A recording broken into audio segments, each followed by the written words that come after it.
C Raghumurthy.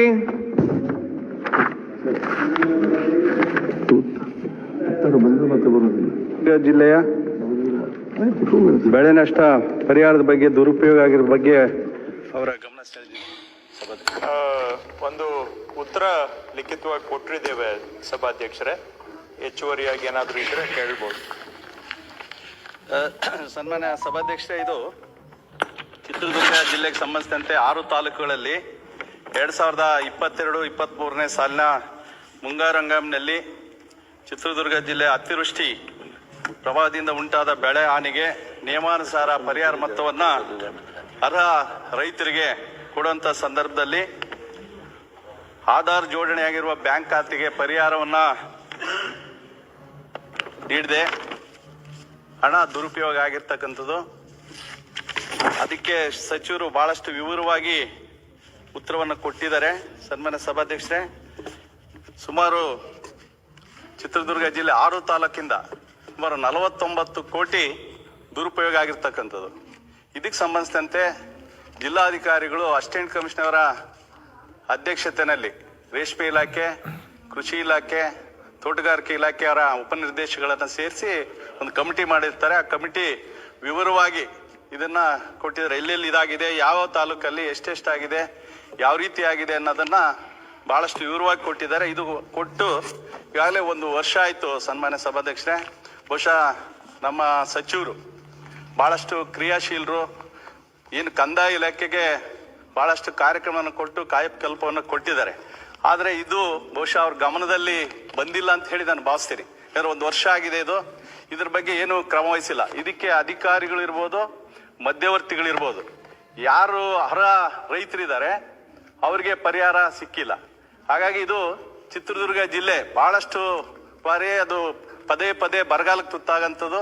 ಇಂಥ ವ್ಯವಸ್ಥೆನಲ್ಲೇ ರೈತರು ಇರ್ತಕ್ಕಂಥದ್ದು. ಆದ್ರೂ ಕೂಡ ಇದೆಲ್ಲ ಒಂದು ಕಡೆಗೆ ಕಮ್ಯುನಿಕೇಶನ್ ಗ್ಯಾಪ್ ಅಥವಾ ಮಾಹಿತಿ ಕೊರತೆಯಿಂದ ನಿಧಾನ ಆಗಿದೆ. ಈಗಾಗಲೇ ಅವ್ರು ಹೇಳಿದ್ದಾರೆ ನಮ್ಮ ಸಚಿವರು, ಇನ್ನು ಪ್ರಾದೇಶಿಕ ಆಯುಕ್ತರ ಒಂದು ಅಧ್ಯಕ್ಷತೆಯಲ್ಲಿ ಈ ಒಂದು ಕ್ರಮ ವಹಿಸಲಿಕ್ಕೆ ಯಾರೆಲ್ಲ ಜಿಲ್ಲಾಧಿಕಾರಿಗಳೇನು ವರದಿನಲ್ಲಿ ಕೊಟ್ಟಿದ್ದಾರೆ ಅಂಶಗಳನ್ನ ಅದನ್ನ ಪರಿಶೀಲನೆ ಮಾಡಿ ಮುಂದಿನ ಕ್ರಮ ವಹಿಸ್ತೀವಿ ಅಂತೇಳಿ. ಬಹುಶಃ ಅದನ್ನ ಯಾವಾಗ ಕೊಟ್ಟಿದಾರೋ ಗೊತ್ತಿಲ್ಲ. ಪ್ರಾದೇಶಿಕ ಆಯುಕ್ತರಿಗೆ ಏನು ಗಮನ ಸೆಳೆಯುವ ಸೂಚನೆ ಬಂದ ಮೇಲೆ ಕೊಟ್ಟಿದ್ದಾರೋ ಅಥವಾ ಅದಕ್ಕಿಂತ ಮೊದಲೇ ಕೊಟ್ಟಿದ್ದಾರೋ. ಯಾಕಂದ್ರೆ ಇದು 3 ವರ್ಷ ಆಯ್ತು. ಸನ್ಮಾನ್ಯ ಸಭಾಧ್ಯಕ್ಷರೇ, ಇದಕ್ಕೆ ಕ್ರಮ ವಹಿಸಲಿಲ್ಲ ಅಂದ್ರೆ ಏನ್ ಅಧಿಕಾರಿಗಳಿರ್ಬೋದು, ನೌಕರರಿರ್ಬೋದು, ಮಧ್ಯವರ್ತಿಗಳಿರ್ಬೋದು, ಅವರೆಲ್ಲ ಕೂಡ ಆರಾಮಾಗಿದ್ದಾರೆ. ಯಾಕಂದ್ರೆ ಏನು ಆಗ್ಲಿಲ್ಲ ಇಷ್ಟೆಲ್ಲ ಆದ್ರೂ ಕೂಡ ಸುಮಾರು ನೋಡಿ, ಒಂದೊಂದು ತಾಲೂಕಲ್ಲೂ ಕೂಡ 10 ಕೋಟಿ, ಸುಮಾರು 49 ಕೋಟಿ ಆಗಿದೆ. ಹಾಗಾಗಿ ಇದನ್ನ ಬಹಳಷ್ಟು ಗಂಭೀರವಾಗಿ ತಗೋತಾರೆ ಖಂಡಿತವಾಗ್ಲೂ ನಮ್ಮ ಸಚಿವರು. ಇದನ್ನ ಬೇಗ ಕ್ರಮ ವಹಿಸ್ಬೇಕಂತ ಹೇಳಿ ನಾನು ಅವ್ರನ್ನ ಒತ್ತಾಯ ಮಾಡ್ತೀನಿ.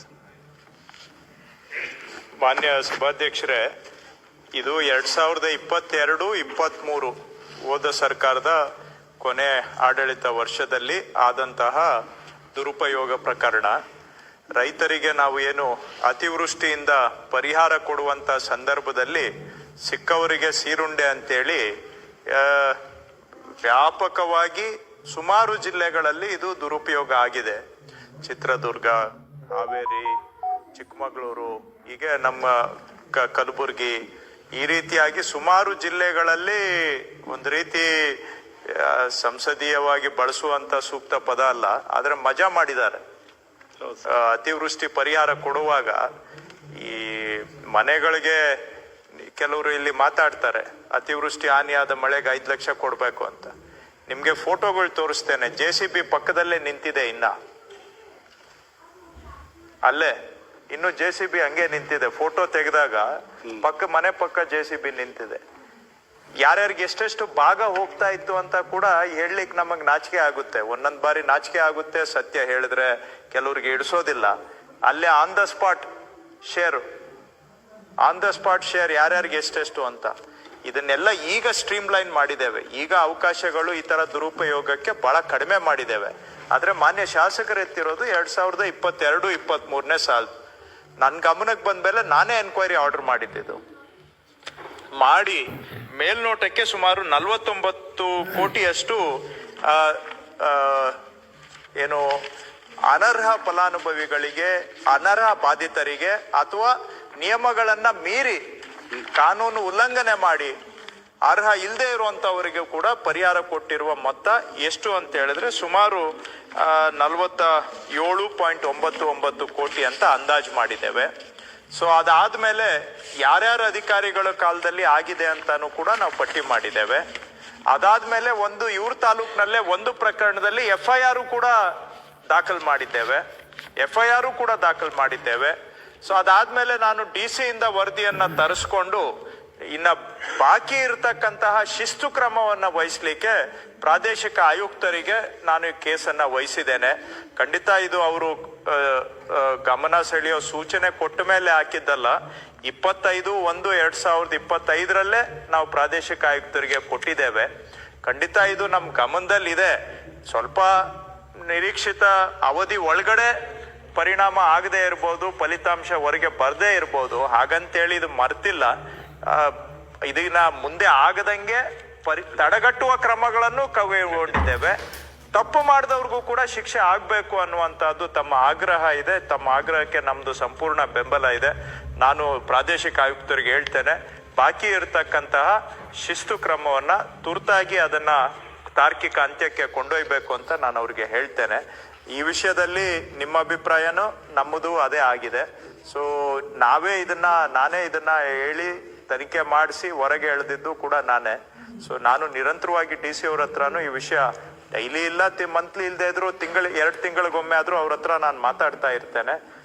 ಸ್ವಲ್ಪ ನಿಧಾನ ಆಗಿರ್ಬೋದು, ನಾನು ಇಲ್ಲ ಅಂತ ಹೇಳೋದಿಲ್ಲ, ಆದ್ರೆ ಇದನ್ನ ಒಂದು ಲಾಜಿಕಲ್ ಎಂಡಿಗೆ ಒಯ್ತೇವೆ ಅಧ್ಯಕ್ಷ. ಆಯ್ತು, ಸಚಿವರು ಹೇಳಿದಕ್ಕೆ ಧನ್ಯವಾದಗಳು ಹೇಳ್ತೀನಿ ಸರ್. ಯಾಕೆಂದ್ರೆ ಈಗಾಗಲೇ ಕೃಷಿ ಇಲಾಖೆನಲ್ಲಿ ಇನ್ಸೂರೆನ್ಸ್ ಕೂಡ ಇದಾಗಿತ್ತು, ಫಸಲ್ ಬಿಮಾ ಯೋಜನೆದು. ಅದಕ್ಕೆ ಅವ್ರು ಹೋಗಿ ಕಂಪನಿಯವರು ಸ್ಟೇ ತಂದಿದ್ದಾರೆ. ಯಾಕಂದ್ರೆ ಇದನ್ನ ಮುಂದುವರಿತಾ ಹೋಗ್ತದೆ. ನೀವು ಖಂಡಿತವಾಗ್ಲೂ ಬಹಳಷ್ಟು ಶೀಘ್ರವಾಗಿ ಕ್ರಮ ವಹಿಸ್ತೀವಿ ಅಂತ ಹೇಳಿ ನಾನು ಇನ್ನೊಮ್ಮೆ ಕೇಳ್ತಾ ಅವ್ರಿಗೆ ಧನ್ಯವಾದಗಳು ಹೇಳ್ತೀನಿ. ST ಸೋಮಶೇಖರ್ ಬರಲಿಲ್ಲ.